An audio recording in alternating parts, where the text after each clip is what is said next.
بسم اللہ الرحمن الرحیم۔ السلام علیکم، میرا نام ہے تنویر زاہد، مدینہ منورہ سے آج کا ولاگ۔ آج میں آپ کو زمین پر جنت کے ٹکڑے کی سیر کرواؤں گا۔ جی، میری مراد ریاض الجنہ سے ہے۔ نبی پاک صلی اللہ علیہ وسلم نے فرمایا کہ میرے گھر اور ممبر کے درمیان جو جگہ ہے وہ زمین پر جنت کا ایک ٹکڑا ہے۔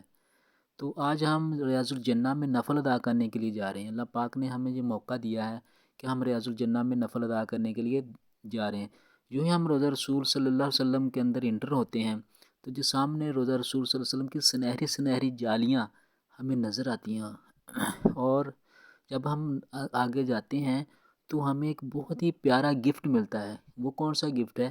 وہ ہے آب زمزم۔ جی ناظرین، آب زمزم، ریاض الجنہ میں آب زمزم کا ایک بہت پیارا گفٹ دیا جاتا ہے وہاں کی انتظامیہ کی طرف سے، جو کہ آپ کے لیے ہوتا ہے جو بھی نفل ادا کرنے کے لیے ریاض الجنہ میں داخل ہوتے ہیں۔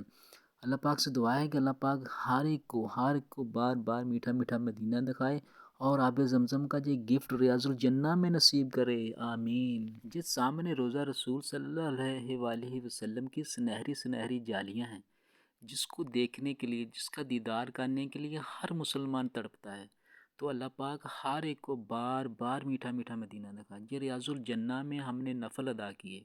ہماری خوش قسمتی کہ ہمیں جو نسک اپلیکیشن سے جو ریاض الجنہ میں نفل پڑھنے کا ٹائم ملا وہ 11:30 بجے کا تھا، اور 12:05 پر مدینہ منورہ میں نماز ظہر ادا ہوتی ہے۔ تو اللہ پاک نے ہمیں یہ موقع دیا کہ ہم نے نفل بھی پڑھ لیے اور ریاض الجنہ میں ظہر کی نماز بھی ادا کی۔ اللہ پاک کا لاکھ لاکھ بار شکر ہے۔ یہ اللہ پاک کا ہم پر خاص کرم تھا کہ ہم نے نماز ظہر بھی ریاض الجنہ میں ادا کی، یعنی کہ زمین پر جنت کے ٹکڑے پر ہم نے ادا کی۔ تو میری اللہ پاک سے دعا ہے کہ اللہ پاک جو یہ ویڈیو دیکھ رہا ہے سب کو اسی سال ریاض الجنہ میں نفل ادا کرنے کی توفیق عطا فرمائے۔ تو ایک عجیب سی کیفیت ہوتی ہے جب آپ ریاض الجنہ میں نفل ادا کر رہے ہوتے ہیں، ایک جنت کے ٹکڑے پر جب آپ نفل ادا کر رہے ہوتے ہیں، تو جب بھی اللہ پاک آپ کو مدینہ منورہ میں حاضری کا شرف بخشے تو ریاض الجنہ میں نفل پڑھنے کے لیے آپ کے پاس تڑپ ہونی چاہیے، آپ کے پاس وہ شوق، وہ جذبہ ہونا چاہیے کہ اللہ پاک آپ کو یہ موقع دے۔